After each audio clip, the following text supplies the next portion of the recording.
नसरापूरची घटना झाली त्यावेळेला आम्ही जेव्हा भेटले कुटुंबियांना, तर कुटुंबीय एवढे अस्वस्थ होते आणि त्यांना ज्या प्रकारे दुर्दैव आहे की ते चिमुकलीचा फोटो नव्हता तर खोटाच फोटो टाकून लोक पोस्टर टाकत होते आणि त्यामुळे ते कुटुंब फार व्यथित होतं.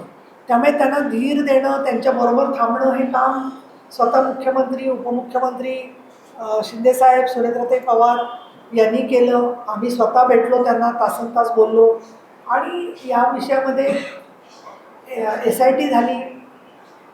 एक चांगली गोष्ट आहे की ते म्हणजे तंत्रज्ञान महिलांच्या न्यायाच्या बाजूनी आहे, त्यातून सत्य येतच समोर आणि त्यामुळे सगळ्या तंत्रज्ञानामुळे गोष्टी सिद्ध झाल्या आणि तरी तो आरोपी नसरापूरचा बोलत होता की मी असं केलंच नाही म्हणून. भंडाराच्या केसमधला तो माणसाने पूर्वी 3 वेळेला ऑफेन्स केलेला आहे आणि त्यामुळे हॅबिच्युअल ऑफेंडर लिस्ट जरा प्रत्येक जिल्ह्यामध्ये पोलिसांकडून हे झाली, त्याची ताकीद त्यांनी दिली, दक्षता घेतली खास करून की त्या हॅबिच्युअल ऑफेंडरनी परत परत अशा छोट्या मुलींना भक्ष बनवू नये. तर मला असं वाटतं ते चांगलं होईल. आणि नसरापूरच्या केसमध्ये अजय विसार यांनी बाजू मांडली. नागपूरला कोण वकील असावेत हे इथले स्थानिक लोक, ते कुटुंब आणि पोलीस मिळून ठरवतील.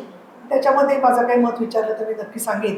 पण मला असं वाटतं की या सगळ्या घटनांच्यामध्ये लवकर निकाल लागला तर जोपर्यंत कन्व्हिक्शन होत नाही, जोपर्यंत दोषसिद्धी होत नाही, तोपर्यंत गुंडांना आळा बसणार नाही.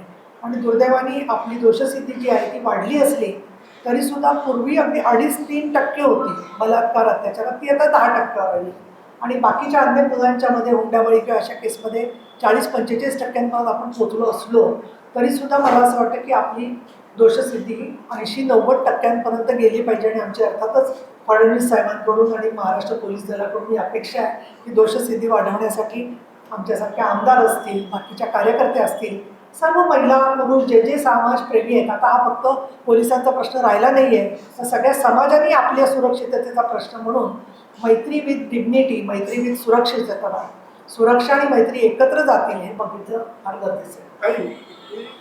सेन्सिटिव्ह इश्यू आहे आणि म्हणजे सिरियस काय त्यात काय मुलगा आहे ही टीनेजर आहे, 19 आहे, मुलगी हे 16 का 17 आहे, दोघे 3 आहे. म्हणजे हे जेनजीच्या जे सुरू आहे ते जेनजीचा जे प्रॉब्लेम आहे त्याकडे आपण बघतात.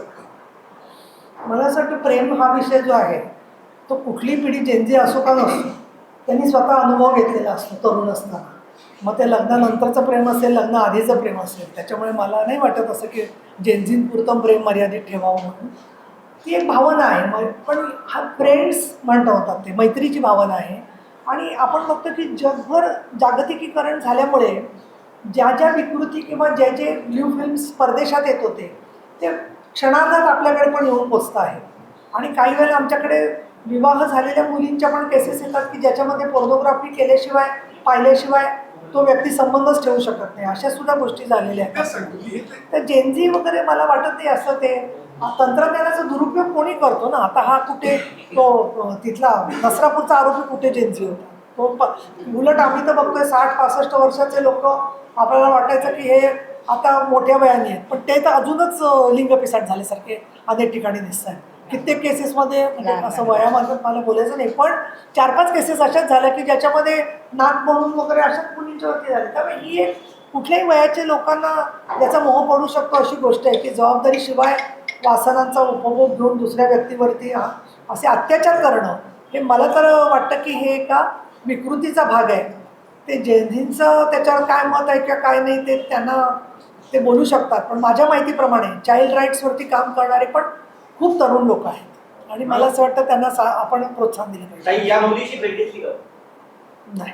भंडाऱ्याच्या मुलीची पालकांची नाही, पालकांशी बोललो भेट घेतली की प्रत्यक्ष? नाही, भंडाराचं विचारताय? नाही, दोन्ही. भंडाराच्या केसमध्ये त्यांच्या पालकांशी आम्ही बोललो आणि त्यांनी सांगितलं की आम्हाला जरा 2-3 दिवस सावरायला वेळ लागेल, गरीब कुटुंबातले लोक आहेत, त्यांना मनोधैर्य योजना मिळवून देण्यासाठी पण आम्ही बोललो पोलिसांशी त्याच दिवशी त्याच घटनेमध्ये. या घटनेच्यामध्ये तिच्या पालकांशी मी बोलले तपशीलवार, कारण नुकतीच ती हॉस्पिटलमधून आलेली आहेत आणि तिचा मला असं वाटलं की तिचा 164चा जबाब कोर्टात झाल्यावरती तिला भेटलेलं योग्य नाही. कारण अदरवाईज काय होतं की तुम्ही म्हणणार नाही पण कुणी म्हणू शकतं की अमक्याने इन्फ्लुअन्स केलं असेल. त्याच्यापेक्षा तो झाल्यावरती बोलता येईल. पण तिच्या कुटुंबियाशी तपशीलवार बोलणं झालं. त्यांनी मला सांगितलं की तुम्ही आम्हाला मोठ्या बहिणीसारख्या आहात. ते मला पूर्वी कुठेतरी भेटलेले होते कार्यक्रमात, आम्ही तुमची भाषणं ऐकलेली आहेत आणि खूप महिलांना म्हणजे माझं कौतुक असं नाही पण न्याय मिळवून दिला आहे. आम्ही आल्यावरती दबाव येत नाही, आम्ही आल्यावरती सत्यापर्यंत पोचता येतं आणि याला खरं कारण असं आहे की तुम्ही आहात आमच्याबरोबर, सगळं सत्य मांडण्यासाठी शेवटपर्यंत तुम्ही काम करत असता.